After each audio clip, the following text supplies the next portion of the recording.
ថ្ងៃនេះពួកខ្ញុំមកគ្នាទៅចាប់តាមនៅសកម្មភាពដែលខ្ញុំបានថតតិចតួចដើម្បីបង្ហាញនៃការចាប់ក្តាមតែពេលខ្ញុំទៅលេងរដ្ឋ South Australia រដ្ឋអូស្ត្រាលីខាងត្បូងហ្នឹងហើយនេះពីចាប់ក្តាមពេលចាប់ហ្នឹងគឺមិនចេះតែចាប់ទេបងប្អូនអើយចាប់សិតតែមានស្តង់ដាមានសិតតែមានស្ដាប់វាស់ឲ្យត្រូវប៉ាន់ឬមិនត្រូវបើមិនត្រូវទេភាគច្រើនចាប់បានច្រើនមែនប៉ុន្តែខុសប៉ាន់គេត្រូវទៅបោះចូលទៅក្នុងទឹកវិញព្រោះក្តាមនៅស្រុកនេះគេមានការថែសិតមិនឲ្យចាប់តូចពេកចឹងទៅយើងត្រូវទៅធ្វើតាមគេដើម្បីកុំឲ្យមានការពិន័យពីប៉ូលីសកោឬក៏ប៉ូលីសទឹកអីចឹងណាចា Anyway ឥឡូវសូមតាមដានទាំងអស់គ្នានៅសកម្មភាពដូចតទៅចុះមកនេះស្លាប់ហើយ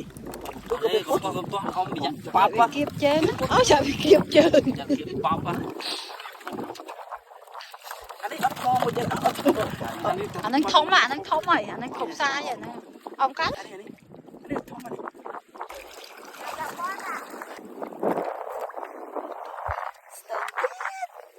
ស្អីគេនៅចិត្តជើងហ្នឹងទៅហ្នឹងបងប្អូនអើយមានអារម្មណ៍ទៅមិនស្រួលទេដូចថានៅក្នុងទឹកងឹតហើយមិនស្អីមកបាសជើងចិត្តតែខ្លាច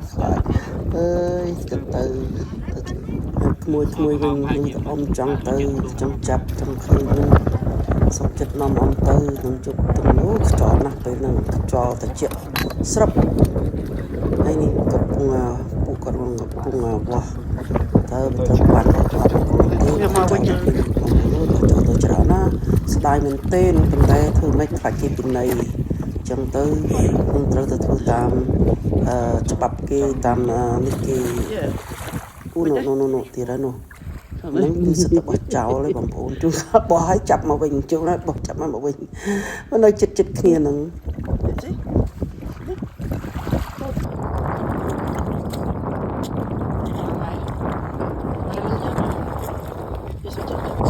bây giờ mình ôm mà đấy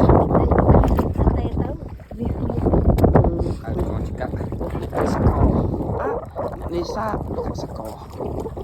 đi mùi bơm đang kêu là ơi đi khẳng á đó chặt đợi đáy á nhí hay cô có kê thì anh đi cái đám chùa ai cái cha